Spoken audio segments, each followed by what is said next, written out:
Maka yang kita tawarkan adalah solusi sesuai dengan alam demokrasi yang sedang berlaku di Indonesia. Tapi karena langsung di sini nanti ada kata kesimpulan, wah prinsipnya mendukung demokrasi enggak? Saya mendukung syariat Islam, saya mendukung khilafah, saya mendukung tatbikus syariah. Sudah ada persoalan, ada partai itu juga merasa tujuan kendaraan untuk mencapai tujuan, saudara. Jadi partai itu bukan tujuan. Ada partai, tidak ada partai, kita tetap wajib menjadi hamba Allah yang harus beribadah kepada Allah. Saya pikir itu saja yang bisa saya sampaikan.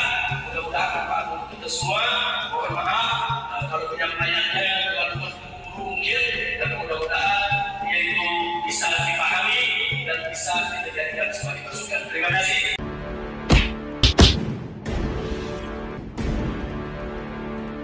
Rizik Syihab ini adalah merupakan salah satu ulama kadrun yang kita kenal dari dulu ya, sekaligus salah seorang pentolang yang paling getol mendorong NKRI bersyariah atau sistem khilafah.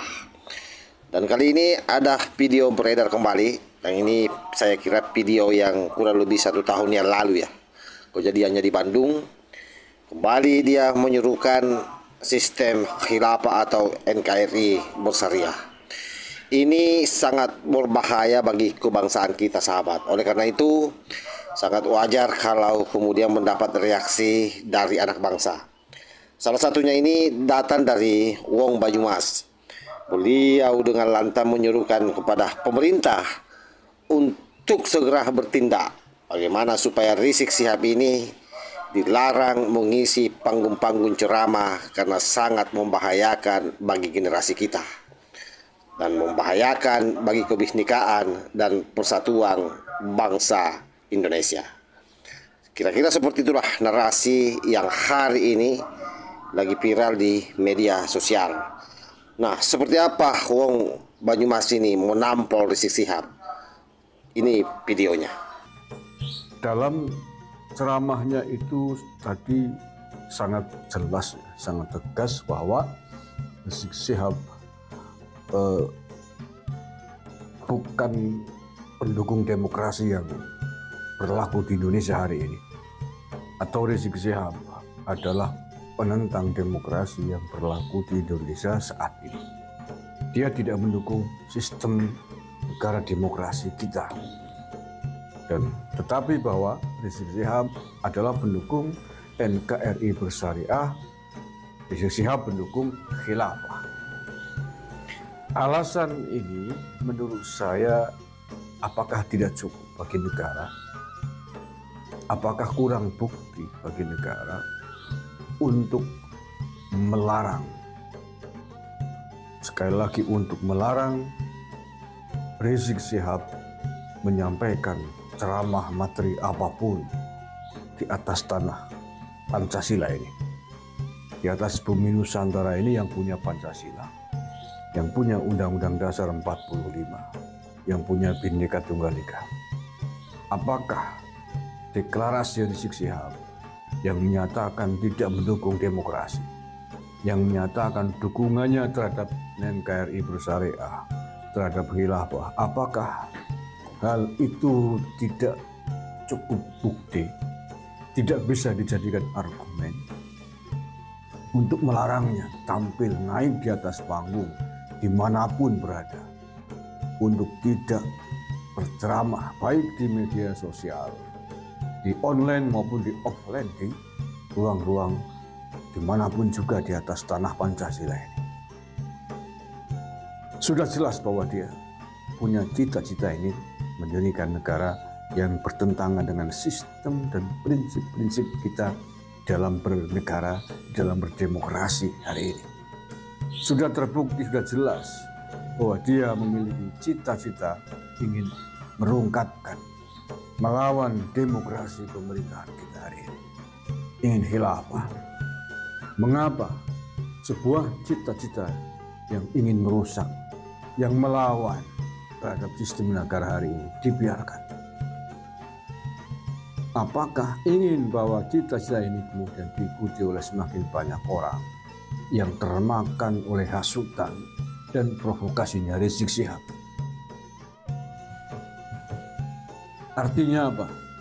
Ibarat kita berkebun, menanam tanaman, sementara kita tahu di sekitarnya ada hama, yang jelas-jelas hama itu akan menghabiskan dan merusak tanaman kita. Mestinya sebagai orang yang waras, yang menyayangi, yang memelihara tanaman ini agar bisa berbuah, mestinya adalah menyingkirkan hama-hama yang ada di sekitarnya. Karena sudah diketahui bahwa itu hama. Mengapa kemudian hama-hama itu tidak dilenyapkan, tidak disingkirkan? Bukankah kita ingin memanen dengan hasil panen yang melimpah? Bukankah kita ingin memetik hasil panen dengan baik?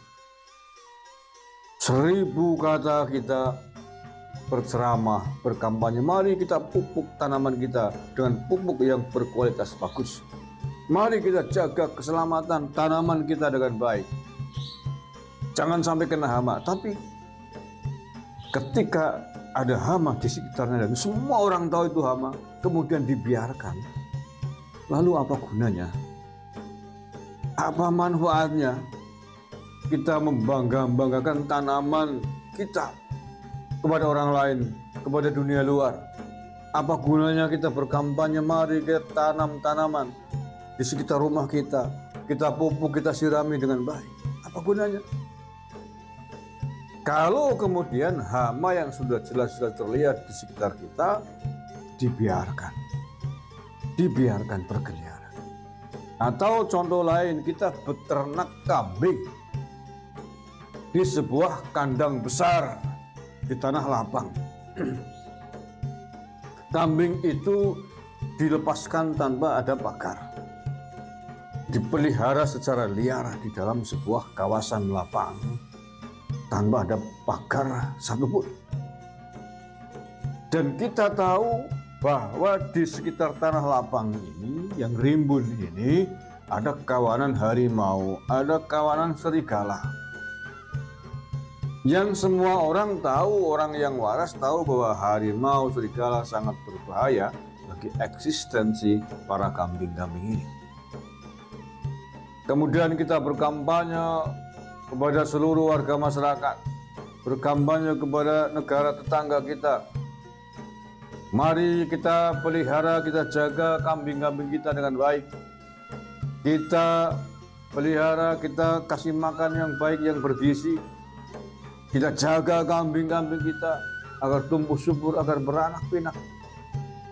Jangan sampai terkena hama, jangan sampai digigit ular, jangan sampai digigit harimau, jangan sampai digigit oleh serigala.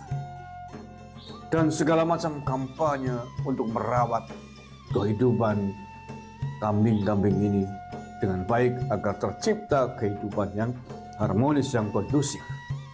Akan tetapi kemudian bersamaan dengan itu kita membiarkan harimau-harimau yang jelas nampak mata-matanya di sekitar lapangan itu. Bahkan mungkin dipelihara harimau, dipelihara serigala di kawasan sekitar tanah lapang tempat kita beternak kambing. Apakah ini sebuah tindakan yang logis? Apakah kampanye kita agar menumbuhkan, memelihara kambing-kambing secara kondusif adalah sebuah kampanye yang masuk akal?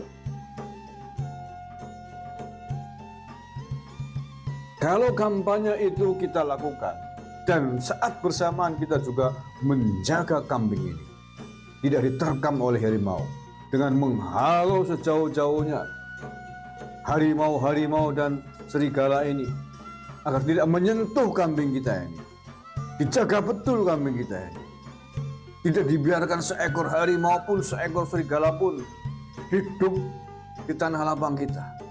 Itu namanya baru peternak yang baik, peternak yang memang betul-betul menjaga binatang ternak kambingnya dengan baik.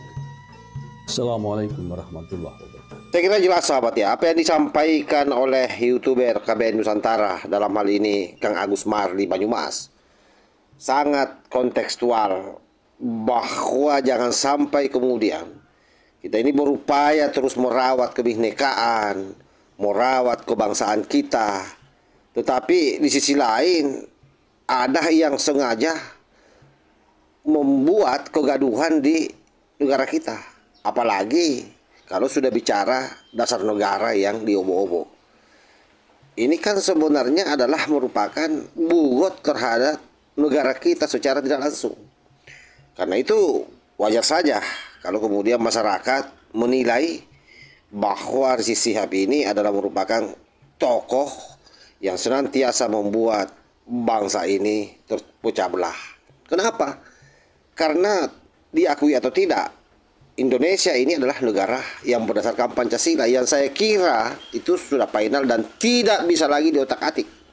Sekarang ini tinggal dijalankan. Nah, dalam posisi ini betul-betul saya kira seruan dari Wong Banyumas ini harus didengar oleh pemerintah. Masyarakat juga kita berharap untuk tidak lagi mengundang makhluk-makhluk seperti ini untuk mengisi panggung-panggung ceramah. Karena sekali lagi ini sangat membahayakan bangsa kita, membahayakan generasi kita. Dan dalam jangka panjang, ingat, Timur Tengah bergejolak, itu adanya orang-orang liar seperti ini yang dibiarkan melakukan kampasing kemana-mana. Apalagi sekali lagi ini terkait dengan dasar negara, sesuatu yang sangat sakral yang sudah dipinalkan oleh leluhur kita. Dan sekali lagi saya berharap ini menjadi edukasi buat semuanya. Jadi siapapun, warning agar jangan sampai terpengaruh dengan apa yang disampaikan oleh Rizik Syihab ini. Wassalamualaikum warahmatullahi wabarakatuh.